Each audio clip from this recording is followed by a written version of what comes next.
US Congresswoman Liz Cheney could run for president in 2024 in a bid to block Donald Trump from returning to power.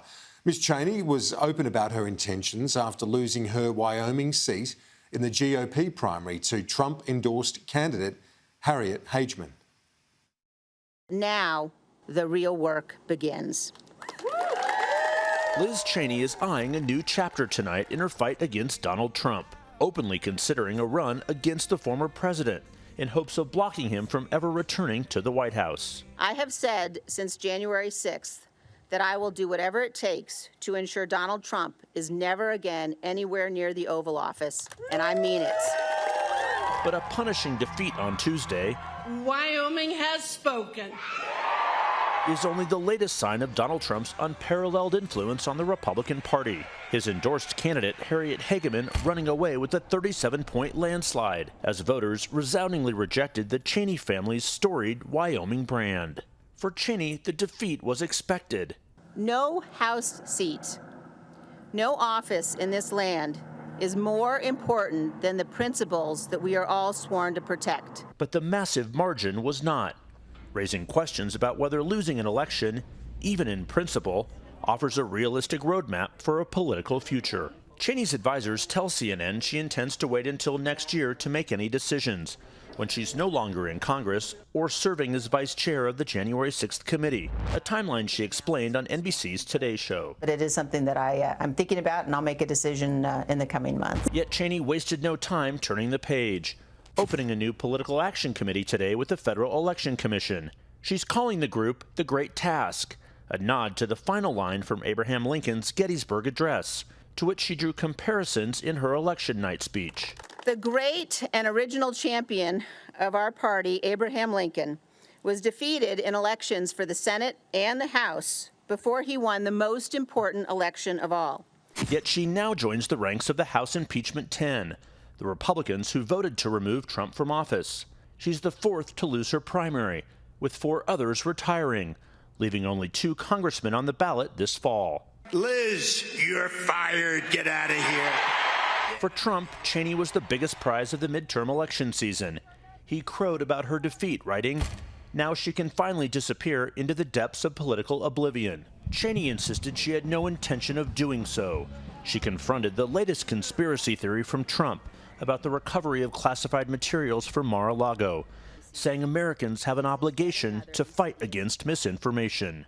Donald Trump knows that voicing these conspiracies will provoke violence and threats of violence. This happened on January 6th, and it's now happening again. For a closer look at all of this, I'm joined by Brendan O'Connor from the US Studies Centre. Brendan, does this Wyoming result show the hold that Donald Trump still has on the Republican Party right now? Very much so, Kieran. It very much shows that most Republicans have sided with Donald Trump. They believe 60 to 70% of registered Republicans believe the election was stolen from Donald Trump. There's no evidence of that, no hard facts to back that up, but that is the position of faith. And Liz Cheney went against that in a party that's wedded to that argument and to Donald Trump and has paid the price dramatically. She only got less than 30% of the primary vote.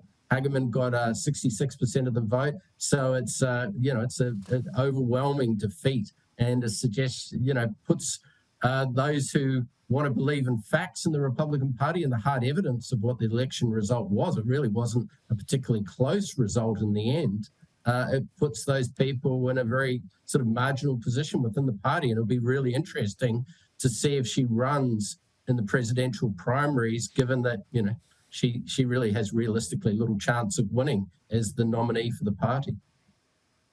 The fact is, though, that Liz Cheney is one of the most conservative Congress people, isn't she? I mean, she's still a very conservative politician. The fact that the Trump base does not like her does not change the fact that she's heavily supportive of tax cuts. She's against abortion. She's for gun rights. She's her father's daughter in every respect, so she is still one of the most conservative members of the Congress.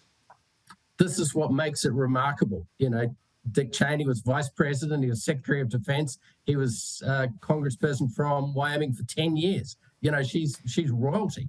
like the Bush family are royalty within the Republican Party, and both of those two families are on the outside of the party these days. The party has dramatically become something else since Donald Trump swept to victory in the primaries to run in 2016, and it is his party. You're right that in the Congress, Liz Cheney, before the impeachment hearings and before January 6th, voted largely with Donald Trump. She was not a critic of Trump's policies throughout his 4 years as president. It was the events of January 6th, the sense that democracy itself is on the line in the United States, which I think she's right about that.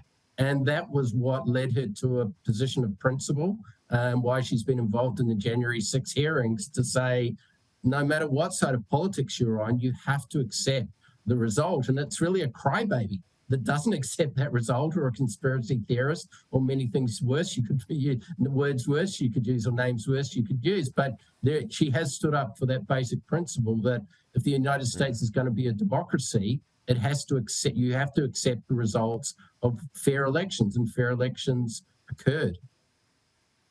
So where to now for 2024, in your view, for the Republican Party? Well, I think Donald Trump shows every sign that he wants to run again, that he wants to be the party nominee. Now, this is very unusual. Usually in the 20th century into the 21st century, if you lost an election, if you're a Mitt Romney or a John McCain, you packed up an Al Gore even, you packed up your bags and you did something different. Maybe you put out videos about the environment, or you decided to become a senator, but you didn't get a second chance to run.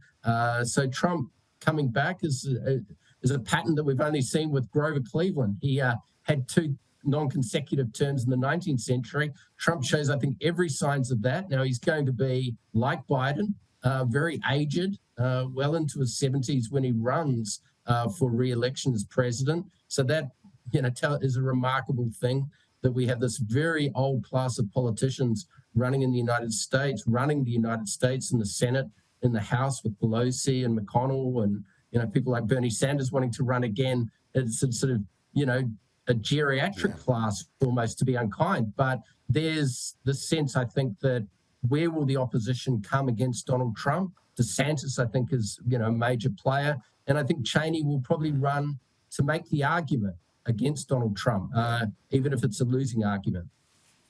So that's for the primaries. What about for the presidential race? It's hard to imagine Biden seeking a second term, isn't it? As you said, he is very old. He shows it quite repeatedly. Is he a chance of running again, do you think? What are you hearing out of the Democratic side? I think, once you're president, you probably don't want to give it up too easily. We don't have a sort of record of people just running for one term in the 20th century. That was the old style of George Washington. You had to be forced to run for the presidency, and then you reluctantly did the hardest job in the world and you handed it over to someone else to do it.